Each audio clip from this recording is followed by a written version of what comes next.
मैंने बहुत बेसिक तरीके से बताया था कि एपी क्या होता है। तो एपी एक सीक्वेंस है, इसमें अभी कॉमन टर्म बार ऐड करते हो, सब्ट्रैक्ट करते हो। अरिथमेटिक तभी वर्ड ड्राइव हुआ है। अरिथमेटिक का मतलब ही होता है कोई चीज़ ऐड हो रही है। अब जो चीज़ ऐड हो रही है अगर वो पॉजिटिव है तो वो ऐड ही होगी, और जो चीज़ ऐड हो रही है अगर वो नेगेटिव है तो प्लस माइनस हो गया, वो सब्ट्रैक्ट होगी। अगर वो ऐड हो रही है तो उसे हम इसे इंक्रीजिंग एपी कहते हैं, अगर वो सब्ट्रैक्ट होती है तो हम उसे डिक्रीजिंग एपी कहते हैं। ठीक है, एपी के कुछ फॉर्मूले हैं जो आपको याद होने चाहिए। TN A plus n-1d। इसमें A होता है आपका फर्स्ट टर्म। ये सारे फॉर्मूले मैंने ड्राइव करा रखे हैं, है ना। एंड नंबर ऑफ टर्म्स, या d common difference, term on nth number, यानी nth या nth पोजीशन, नंबर नहीं nth पोजीशन। ठीक है, और D होता है आपका कॉमन डिफरेंस। ठीक है, तो इतनी बात समझ में आए? Yes sir. अब यहाँ पे कुछ क्वेश्चंस हैं। जैसे पहला क्वेश्चन है, which of the following situation does list of the number make an AP and why. आपकी बुक में दोनों एपी दे रखे हैं, बोला था दोनों एपी, बट दोनों एपी नहीं है। अब जैसे पहली कंडीशन क्या है, the amount of air present in a balloon when 1/5 of the air remaining in the balloon is remove by vacuum. मतलब अगर मान के चलो कि पहले स्टार्टिंग में वॉल्यूम थी 1000 सेंटीमीटर क्यूब ले लेते, ठीक है। तो ये ए हो गया हमारा, क्योंकि अगर स्टार्टिंग में अगर आपने लिया है तो this become your A. No doubt. अब वो कह रहे हैं 1/5, आपके पास दिख रही है 1/5 ऑफ द एयर रिमेनिंग। तो अभी रिमेनिंग पहली बारी में अगर रिमेनिंग की बात करें तो वही ओरिजिनल ही है। तो 1/5 रिमेन हटा दो, तो रिमूव कितनी होगी? 1/5 ऑफ 1/5 ऑफ 1000 कितना आएगा? 200 हटा दो, 1000 पहला था, 200 हटा दो तो अब कितना आया? 800। तो ठीक है, हो सकता है एपी है, अभी हम कुछ कह नहीं सकते, अभी तो पहला टर्म सब्ट्रैक्ट हुआ है। फिर रिमूव कितनी हो रही है? अगेन वही कंडीशन फिर से पढ़ो, क्या कह रहा है? 1/5 ऑफ द एयर रिमेनिंग, तो 800 आएगी ना। सो 1/5 ऑफ 800 कितना होगा? 160। तो 160 हटा दो 800 में से, 100,000 800 640 एपी है। No sir. पहला 1000 फिर 8000, तो ये कॉमन डिफरेंस। फिर 640। तो आपको दिख रहा है पहले 200 माइनस हुआ, फिर 160 माइनस हुआ, तो कहाँ है? तो नहीं है। क्लियर है? इसका सेकंड पार्ट पढ़ते हैं। The cost of digging a well after every metre of digging if the cost is 125 for the first meter, यानी पहले 125 किसके लिए? First metre. and increase by 65 for every subsequent meter। subsequent meter मतलब लगातार एक के बाद एक जो भी आता जाएगा उसके साथ। तो अगर मैं कहूँ कि पहले के लिए cost of first metre equals to ₹125, जो कि आपका एक ही तरह ट्रीट होगा। अब जितने भी आप ले रहे हो, मान लो अगर आपने 2 मीटर का तो 125 प्लस 65 यही तो होगा। अगर 3 मीटर करा तो 125 प्लस 65 इंटू 2 या प्लस 65। 4 मीटर करा तो 125 प्लस 65 इंटू 3। आप इन सबसे जो भी वैल्यूज आएगी आप निकाल के देखना, सब एपी होगी, क्योंकि आप बार बार एक कॉमन टर्म को ही क्या कर रहे हो? ऐड कर रहे हो। तो ये एपी है। ठीक है, इतनी बात समझ में आया नहीं है? ओके, अब इसमें सेकंड क्वेश्चन देख लो। ये तो बिल्कुल बेसिक है, एमसीक्यूज में आ सकता है, इसलिए बताया। अब इसमें जो सेकंड क्वेश्चन है वो भी बिल्कुल बच्चों वाला ही है। जब ए और डी आपको पता हो, तो अगर आपको किसी भी एपी की फर्स्ट टर्म पता है, कॉमन डिफरेंस पता है, आराम से एपी निकाल सकते हैं। चाहे वो फ्रैक्शन हो, चाहे वो डेसिमल हो, या वो नॉर्मल नंबर्स हो। बस लेवल बढ़ता जाता है। फ्रैक्शन होता है तो कई बच्चों को एलसीएम लेने में दिक्कत होती है, डेसिमल होता है तो पॉइंट्स लगाने में दिक्कत होती है। बस ये प्रॉब्लम है, ये तो आपको प्रैक्टिस से ही हटाना पड़ेगा भैया, डर में आपका नहीं हटा सकता। ठीक है, तो पहला क्या है? फर्स्ट नंबर तो ए कितना है? Common difference 7। अब आपके पास फॉर्मूला है T equals to Tn equals to A plus n minus 1D. अब जैसे इसमें हम फर्स्ट डालें सेकंड डालें, या आप सिंपल कह सकते हो 10, अगला 70 प्लस करते चले जाओ, फिर अगला 7 प्लस करो कितना आएगा 24, फिर अगला 7 प्लस करो 31 और ऐसे ही, ठीक है ना। फर्स्ट 5 टर्म है ना, आराम से लिखो, क्योंकि अगर ये क्वेश्चन आएगा तो ये आपका उसमें आएगा मोस्ट प्रॉब्ली एमसीक्यूज में, तो आप आराम से लिख दो, आपको देखना ही तो है भाई, आपको सोल्यूशन करने के लिए ये नहीं आने वाला। अगर ऐसा क्वेश्चन आएगा भी तो उससे पहले वो ए और डी कुछ सिचुएशन के हिसाब से निकलवाएंगे तुमसे, जब वो कहते हैं ना right the sequence of AP, तो सीक्वेंस में पहली 3 टर्म मांगते हैं तुमसे, तो वो निकलवानी पड़ेगी। अब डायरेक्ट ऐसे लिख दो। हाँ, तरीका वैसे इसका क्या होना चाहिए था, T1 का फॉर्मूला तो यही होता है, T2 का फॉर्मूला होता है A प्लस D, T3 का फॉर्मूला होता है A plus 2D, T4 का फॉर्मूला होता है A प्लस D, और T5 का फॉर्मूला होता A है plus 4D, और इन सब में वैल्यूज डाल दो, तो A तो आपका 10 ही है, 10 प्लस 7 तो 17 आएगा, 10 plus 7 into 2 that comes 10 plus 14 that comes 24, 10 plus 7 into 3 that comes 10 plus 21 that comes 21, 10 plus 7 into 4 मतलब 10 plus 28 that comes 38। बात वही आएगी, समझ में आया? जैसे इसमें देखो, इसमें नेक्स्ट वाले इसका एग्जांपल क्या है, A कितना है 55, D कितना है तो डायरेक्ट बताओ 55 पहला टर्म। अब मैंने प्लस कर रहे हो एक नेगेटिव नंबर, अगर प्लस कर रहे हो आप एक नेगेटिव नंबर, जो मैं बोल रहा हूँ वो लिख रहा हूँ, प्लस कर रहे हो आप एक नेगेटिव नंबर, तो एक्चुअल में आप अल्टीमेटली सब्ट्रैक्ट ही कर रहे हो, yes sir, तो 51, आप माइनस करते सकते हो, 51, तो 51 उसमें से 4 हटाओ, 47 4 हटाओ, 43 फिर 4 हटाओ, 39, decrease in it. ठीक है ना। आप इसी को इसी तरीके से लिखना, अगर आपको लिख के चाहिए तो आप वैसे लिख सकते हो जैसे ऊपर लिखा है। नेक्स्ट क्या है -1, ये कितना है minus 1, ये है आपका -1, डी कितना है -1 और डी कितना है, अब देखो 1/2 है, इसका मतलब पॉजिटिव है, ठीक है। तो आधे में -1 में आधा जोड़ो पॉजिटिव, तो माइनस आधा होता है, समझाता हूँ, इसे 0.5 की तरह ट्रीट करो। yes sir, 0 से -1 इधर होता है, और -1 और 0 के बीच में -1/2 भी आता होगा, yes sir, तो मैं कह रहा हूँ 1 में आप प्लस का हाफ जोड़ो तो -1/2 पे आओगे, yes sir, आधा आधा इधर खिसकते चले जाओ, फिर उसमें आधा जोड़ दो 0, फिर आधा जोड़ दो, फिर से हाफ, फिर हाफ जोड़ दो 1, 1, तो इसके टर्म होंगे -1 -1/2 minus half, 0 हाफ 1, अगर आपको अगला करना है तो 3/2, 1 में हाफ जोड़ दो तो 3/2 होता है, तो इस तरीके से ये टर्म समझ में आया या नहीं आया। नेक्स्ट 4 कहाँ है, ये कितना है -3.25, फिर डी कितना है ऐसे मालूम है, तो -3.25 में -0.25, तो देखो एक नेगेटिव नंबर में नेगेटिव नंबर ही ऐड हो रहा है, तो ऐड ही होगा बट साइन नेगेटिव है, तो -3.25 पहला नंबर, -3.5 50, फिर एक और लगाओ minus 3.75, फिर -4.0 फिर -4.25, करते रहेंगे, लिखना है बिल्कुल वैसे लिख सकते हो, कोई प्रॉब्लम नहीं होगी। समझ में आया या नहीं है, कराइए, कुछ टफ नहीं है। किसी को कॉपी करना है, ये जो है ये जो अभी इससे पहले क्वेश्चन करा उसी का एक टाइप है, मतलब थोड़ा सा एडवांस है। इसमें क्या है, पिछले वाले में क्या था, ए था डी था और आपको टर्म्स पूछ रहे थे, अब की बार आपको टर्म्स गिवन है और आपसे डायरेक्ट क्या पूछा है 25th टर्म, 25th 26th कोई सी भी टर्म आपसे पूछी जा सकती है। तो जैसे यहाँ पे उन्होंने क्या पूछी है 25th टर्म, तो इसका मतलब ये n है। T, इतनी बात समझ में आया?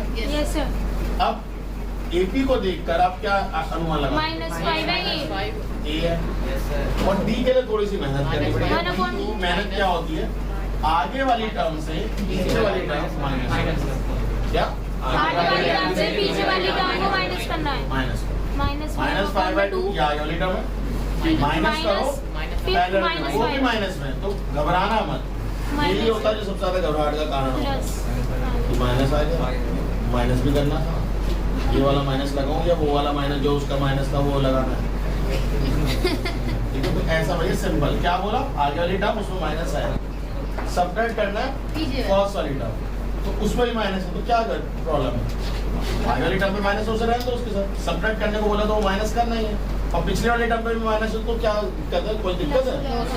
फिर -5 अपॉन 2 प्लस +5 तो ये क्या आएगा, 5/2 ये आएगा।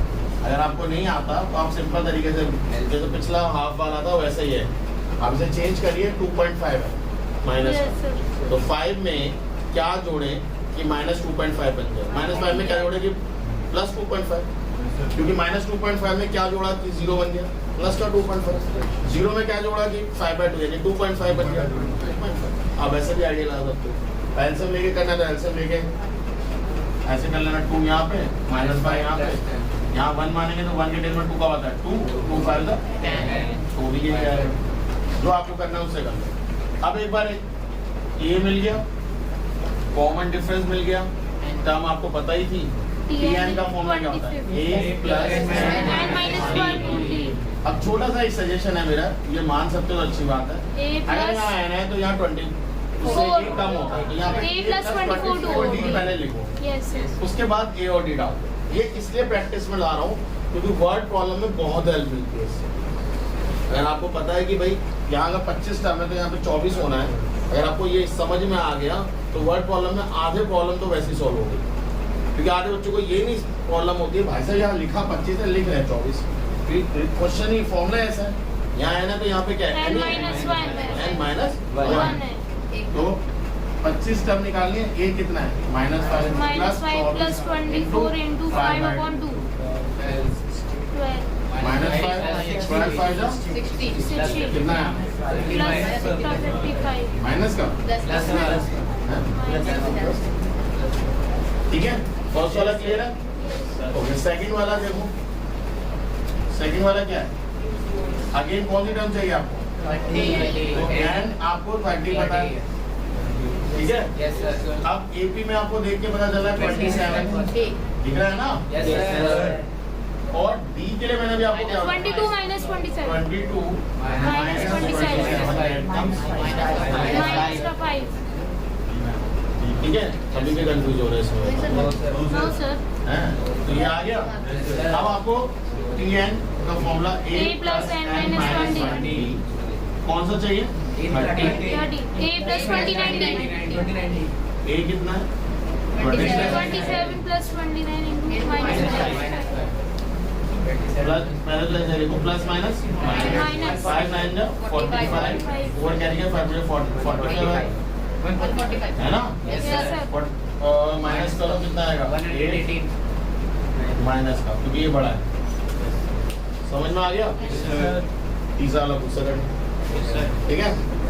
ओके, नेक्स्ट वाला क्वेश्चन नंबर 5 देखो, if k and 2k minus 1 and 2k plus 1 are 3 consecutive terms of an AP, find the value of k। consecutive terms समझते हो, लगातार है। अब देखो यहाँ पे मैं इस एग्जांपल को यूज करना चाहूंगा इसके, ये 3 टर्म दे रखी है और ये AP है, इन दो को 27 में से क्या माइनस करा कि 22 22 में से क्या माइनस करा, क्या कॉमन डिफरेंस दिया, वो दोनों जगह सेम था। तो अगर आप बोल रहे हो ये AP है और कॉन्जुगेटिव 3 टर्म है, रैंडमली 3 टर्म नहीं, कॉन्जुगेटिव 3 टर्म है, तो जो इनसे माइनस होके आएगा वो इससे भी माइनस होके आएगा, तो पहले 2 का टर्म माइनस होके आएगी वही आखिरी के, तो आप चाहो तो आप लिख सकते हो because it is 3 terms of an AP, consecutive 3 terms of an AP, so the common difference are same, और आप डायरेक्ट लिख सकते हो this minus this equal to this minus direct, या D equals to 2k minus 1 minus k equal to नीचे लिखो 2k plus 1 minus 2k minus 1 bracket, तो वहां से दोनों D निकाल के दोनों को इक्वेट करो, आपके पास तरीका। पहला क्या बोला, सबसे पहले अपनी वही लाइन लिखनी है, because this is these all 3 terms of an R and AP which are consecutive, so common difference remain the same, 2k minus 1 minus k, इसमें से इसे माइनस करा equal to 2k plus 1 minus 2k minus 1, clear है। तो यहाँ से 2k में से k गया तो k बचा K minus 2k plus 1 minus 2k plus 1 कितना आएगा K 2 और ये माइनस होने से जाके plus K की वैल्यू 3। ठीक है। अब सेकंड मेथड में आप क्या कर सकते हो, d की वैल्यू निकालो 2k minus 2K 1 minus 1 minus क्या आया d K minus कितना 1 करा। फिर AD यहाँ से भी तो निकल सकता है 2k प्लस 1 ब्रैकेट में 2k minus तो 2k plus 1 minus 2k plus 1 ये कट गया तो k की वैल्यू कितनी है दोनों को इक्वेट कर दो K minus 1 equals to 2 equal to k minus 1 तो k की वैल्यू यहाँ से कितनी है। आपको जो अच्छा लगता है आप उससे करिए। क्लियर है समझ में आया कॉपी करो ओके। देखो क्वेश्चन 6 क्या कह रहा है, what is the common difference of the AB, ये गिवन है। अब आपकी चॉइस है, आप इन दोनों को माइनस कर लो, आपकी चॉइस है आप इन दोनों को माइनस कर लो। मैं दोनों को करूँगा क्यों, पहला मुझे नंबर कुछ वैल्यू देगा और दूसरा मुझे उसका कंफर्मेशन देगा कि यही है ये नहीं है। समझ में आया? आप दोनों करो, आप एक पे करके मत छोड़ दो कि भाई हो गया मेरा आंसर आना चाहिए। जैसे पहला कॉमन इसमें देखो क्या है, d जब निकालोगे तो 1 minus 6q upon 3q minus 1 bye 3q। अच्छी बात क्या है, डिनोमिनेटर सेम ही है तो यहाँ पे क्या आएगा 1 minus 6q minus 1 upon 3q, 1 से 1 काट दो q minus 6q upon 3q, 2 से q कटा तो d कितना है। लेट मी कंफर्म इट कि वो वाकई में ये सही है या नहीं है। Minus 1 minus 12q upon 3q minus 1 minus 6q upon 3q। दो टर्म है तो ऑलवेज पुट इन ब्रैकेट, अगर नेगेटिव साइन है आगे प्लस माइनस वो एलसीएम तो सेम ही है, डायरेक्ट खोल दो प्लस माइनस माइनस 1 से 1 कटा minus 1 minus 6q upon 3q 2 से 2 तो again yes the common difference is minus 2।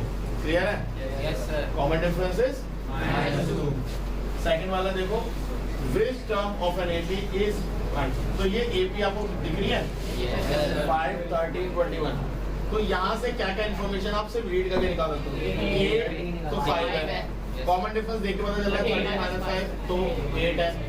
ठीक है, अब वो बोला इज 81 तो विच 181 विच टर्म जब वो बोलता है तो इसका मतलब आप लोग पूछ रहा है कि 181 कौन सी पोजीशन पे आने वाला है। तो आपसे वो क्या पूछ रहा है, क्या पूछना मांग रहा है। तो अगर आपसे पूछते हैं विच टर्म मतलब कौन सी पोजीशन पे इस एपी में 181 आएगा, समझ में आया नहीं है? तो आप उसके हिसाब से विच टर्म जब आपसे पूछे तो आप क्या समझेंगे, एन पूछ रहा है वो आपसे। तो यहाँ पे आपको क्या क्या इन्फॉर्मेशन गिवन है जरा वो देख लेते हैं। A 5 ए कितना है 5 है कॉमन डिफरेंस। 8 हमेशा जो चीज मिलती जाए वो ब्रैकेट डिब्बे में डाल देना 5 तो क्या होगा 30 माइनस 5 ये कितना आएगा 8 और 40 आपसे है, पूछा है 181 है।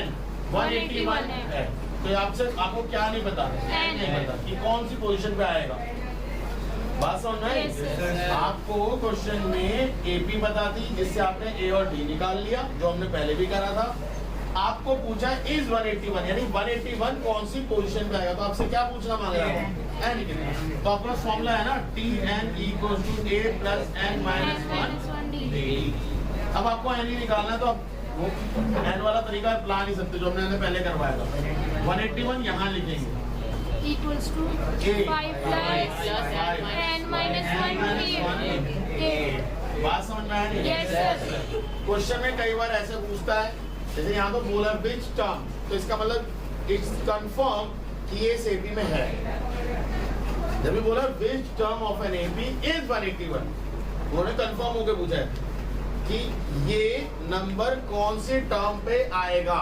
क्वेश्चन ये भी हो सकता था is it 181 come in this AP, मतलब क्या आता है तब भी आपको यही करना है। समझ में क्या बोला? Yes, sir. अभी आपसे क्वेश्चन क्या पूछ रहा है कि ये 181 कौन सी पोजीशन पे आ रहा है, वो बिल्कुल कंफर्म ही आएगा इस एपी में। बट आपसे क्वेश्चन ये भी बोला जा सकता है कि whether the 181 come in this AP तो आपको तब भी यही तरीका फॉलो करना है। क्लियर है या नहीं है? Yes, sir. तो आपके पास जो 181 minus 5 equals to n minus 1d. और 8 जो आगे लिखा है तो पीछे इधर लिखते हैं कितना आएगा 176 इक्वल टू 8 नीचे आ 8 जाएगा को नीचे भेज तो n minus 1 इक्वल टू 22 कितना है 23 लास्ट में फाइनल स्टेटमेंट की 23rd term of this given AP is 180। अब इमेजिन करो फर्स्ट अगर मैंने जो दूसरा क्वेश्चन बोला था वो होता तो अगर n की वैल्यू फ्रैक्शन नहीं है पॉइंट ये पॉइंट फ्रैक्शन नहीं है तो आप बोल सकते हो कि 23rd आया इसका मतलब वो एपी में था बट अगर वो फ्रैक्शन आया तो वो नहीं था वो एपी में था ही नहीं। भाई आप जैसे मैं अगर आपको बोलूँ सीक्वेंस में 7वें नंबर पे कोई बच्चा बैठा होगा तो उसके बाद वो 8वें पे हो सकता है 7.5 पे कोई बच्चा नहीं बैठता 7.5वां बच्चा हो नहीं हो सकता ना 7वां आएगा या तो 8वां आएगा 7.5 बच्चा कौन सा है मैं कहता ना सर आधा बैठा था ठीक है ये दोनों समझ में आए ओके इसके बाद देखो कौन सा क्वेश्चन है इसके बाद है क्वेश्चन नंबर 8 क्वेश्चन नंबर 8 क्या कह रहा है विच टर्म ऑफ एन एपी ये रही एपी तो अगेन एपी से आपको क्या मिलता है A और D तो पहले वो लिख लेते हैं तो ए कितना है 3 और D है 7 ए है 3 और और D 7 है दिखा नहीं रहा ठीक है तो डी आपका 7 कोई डाउट ए आपको मिल गया डी आपको मिल गया फिर आगे क्या कह रहा है will be will be which term जब वो टर्म पूछता है तो आपकी वो पूछा मांग रहा है कौन से टीएन पे विच term of an AP this will be 84 more than word कब यूज होता है ज्यादा से प्लस ज्यादा करना हो और जो भी चीज है उसके बाद प्लस लगाना Yes, लेस sir. देन उसके बाद माइनस होता है 13 मोर देन जो ऐड हम कहीं भी लगा लेते हैं वो गलत है क्योंकि अगर ऐड कहीं भी लगाते हैं तो माइनस भी कहीं भी लगा दो बट माइनस के लिए लेस देन जब होता है तो हम तो बाद में लगाते हैं तो ये चीज पकड़ो कि विच टर्म ऑफ एन एपी यानी कौन सी वो टर्म है हमें टर्म नहीं पता तो टीएन मानेंगे उसे of an AP will be 84 more than 13 term 13 ठीक है मतलब वो 13 कौन सी plus टर्म है जो कि T13 A plus T13 ये कितनी ज्यादा है A plus 84 ज्यादा है TN की एक टर्म समझ में आ रही है yes अब देखो हमें n नहीं पता जब भी मैंने विच टर्म पे n ही बोला है पिछली बार भी टर्म नहीं पता था 181 हमने चेक करा था कि वो उस पे आ रहा है नहीं आ रहा तो हमेशा जब विच टर्म बोल रहे हैं तो वो एक तरीके से आपसे n ही पूछना चाह रहे हैं विच टर्म ऑफ एन एपी तो एपी आपको पता है तो टीएन ले लिया विल बी मैंने आपको बताया will be is are equals to gives ये सब के लिए आप इक्वल का साइन यूज करते हैं जब आप वर्ड कॉलम को मैथमेटिक्स में लिखते हैं तो आप इक्वल यूज करते हैं देखो विल बी के लिए मैंने इक्वल लगाया 84 मोर देन मैं क्या बोला मोर देन बाद में यूज करेंगे तो 84 रखो प्लस है बट बाद के लिए किसमें 13 किस इट्स मतलब किसका ये जो गिवन एपी है उसका 13 तो मैंने वो लिखा 13 टर्म कैसे लिखते हैं T13 समझ में आ रही है बात ये समझ में आए कैसे इससे वो Yes, बनानी अब आप वैल्यूज डालते A हैं plus फटाफट 12 टीएन कितना है नहीं पता तो a plus n minus 1d मैंने T13 अभी आपको A word plus formula 12D a plus 12D 12d plus 84 बताओ ये बात समझ में आया Yes, अब sir. a और d आपको पता है सिर्फ n निकालना है तो पहले तो a से यहाँ काट दो Yes, ये काम sir. हो गया आपका n माइनस 1 d कितना है 7 equals to 12 12 into 7 plus 84 n minus 1 7 equals to लिखा हुआ 84 यानी n 7 को नीचे भेज दो n minus 1 कितना आएगा 7 को जब 40 बचेंगे 4 24 n minus 1 equals to 25 अब देखो अगर आपके ये तो आंसर आ गया but you want to check कि ये वाकई में है तो 25th टर्म निकाल लो इस एपी की और plus 84 ठीक है 13 टर्म और फिर 13 टर्म निकाल लो 13 टर्म निकाल लो 13 टर्म में 13 टर्म कितनी निकल गई 84 तो 13 टर्म में अगर आप 84 जोड़ते हो तो 25th टर्म अगर आती है तो yes तो वो एपी है मतलब ये जो आपने जो करा वो सही है अगर नहीं आती गलत है देखो ना आपको मैंने क्या बोला कि आप पहले 13 टर्म निकाल दो 13 टर्म देखो ए हमने कैंसिल कर दिया 20 हमने निकाला वो आया था 84 तो तो 84 प्लस ए होता तो क्या होता 3, कितना हो जाता 87। ये बात समझ में आई नहीं है? अब आपको निकालना 15 और 25 टर्म यानी a प्लस 24d। a कितना है बच्चे 3, 24 इंटू 7 जोड़ो 7 4 28 2 कर गया 40 168। ये आ रहा ना 171 ठीक है। 83 87 में 84 जोड़ दो 170 आ गया ना सेम। यानी जो आपने आंसर निकाला बिल्कुल सही है। ठीक है, तो you can confirm your answers जो तुम निकाल रहे हो वो सही भी है नहीं है, बस तुक्केबाजी चल रही है। नेक्स्ट देखो, find the AP if the six term. ये अच्छे क्वेश्चन है। अब इधर देखो, जो आपको इक्वेशंस गिवन होती हैं, क्वेश्चंस गिवन होते हैं, उनके बेसिस पे निकालो। क्या लिखा हुआ है पढ़ो। Find the AP six term of an engineering six term. तो सिक्स टर्म जब लिखेंगे उससे क्या आएगा बता दो। इससे आप लिखोगे T6 equals to of an AP is equals to 19 वो क्या है 19 है। 19। ये पहली इंफॉर्मेशन। और Yes. C6 को मैंने आपको लिखना a plus बताया 5 equals to 19 ये बोलना मांग रहे हो। बात समझ में आया नहीं? Yes, sir. नेक्स्ट क्या बोल रहा है 16 टर्म यानी T16 टर्म कितनी है is equal to इस मतलब इक्वल 11 plus 15 12 15 को प्लस करना है बाद में T11 plus 15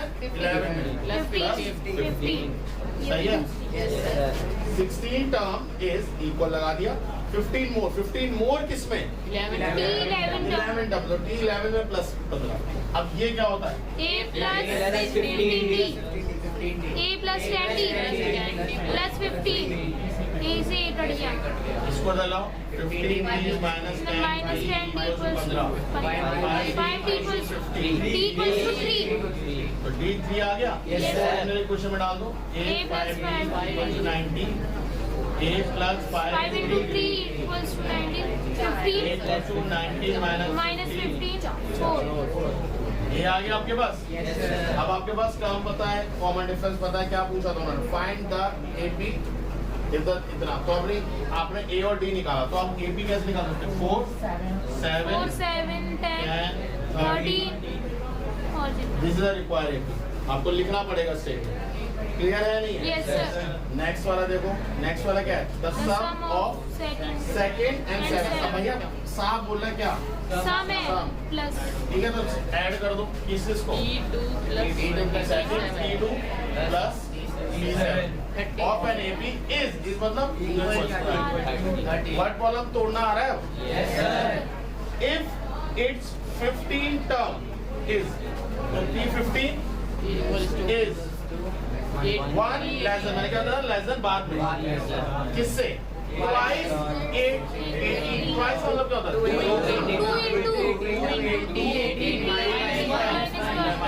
अब देखो दोबारा पढ़ रहा हूँ इट्स 15 टर्म 15वीं टर्म इज मतलब इक्वल 1 लेस देन, अभी रखो इसे 1 लेस देन यानी -1 होना है बट बाद के लिए भी ट्वाइस इट्स 18 टर्म दुगनी 18वीं टर्म की दुगनी है तो ट्वाइस इनटू 18 टर्म 4 टाइम्स हो सकता था, थ्राइस हो सकता था, तो ट्वाइस इनटू 18 टर्म -1। क्लियर है?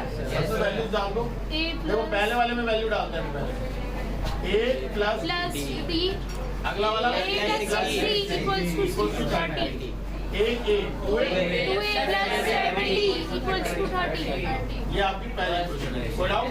sir. दूसरी में डालो a plus 14d equals to 2 into a plus 17d minus 1 a plus 14d equals to 2a plus 34d minus 1। इसको इधर ले जाओ, सब कुछ उधर लाओ, -1 इधर आया प्लस का हो गया 2a में से ये इधर जाके माइनस हो जाएगा 34d में से ये माइनस जाके 14d ये आया a और ये कितना आएगा 20d equals to 1। ये आ गई सेकंड क्वेश्चन। क्लियर है? अब आपकी चॉइस है, मैं तो कहूंगा इसे दुगना करो और सेपरेट कर दो क्योंकि एक तो है ही ऑलरेडी 2 है, ये a है, इसको ट्वाइस करो माइनस करो। अदरवाइज आपको इसको d को करना पड़ेगा 2 से मल्टीप्लाई और इसको नहीं 2 से भी क्यों सर नहीं ई होगा, इसको होगा ही के लिए लंबा जाएगा Yes. तो बेटर है equation 1 minus equation 2 into 2. Equation 1 क्या 2a 2a plus 70 equals to 30. 2a plus इसको गुणा करो 2a plus 40d. 240d. और सब्ट्रैक्ट करना तो लाइन छोड़ के माइनस Minus कर minus.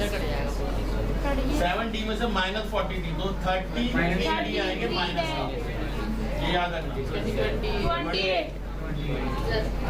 ठीक है प्लस ठीक है e की वैल्यू कितनी है 28 upon minus 33.